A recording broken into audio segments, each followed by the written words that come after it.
hello हेर्नुहोस् है नर्थको बाटो बन्द भएर गाडीहरू सबै फर्केर आएछ टासी भ्यू पोइन्टमा थुप्रिरहेछ टुरिस्टहरूले यहाँ पनि केही पनि छैन रहेछ भन्दै जाँदैछ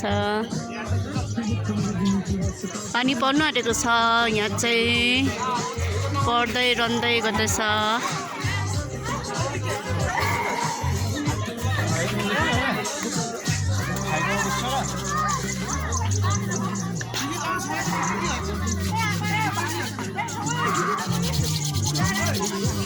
नॉर्थ सिक्किम बंद हुआ है बंद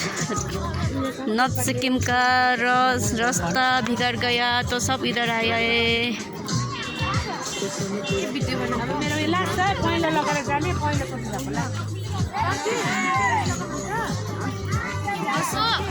अशोक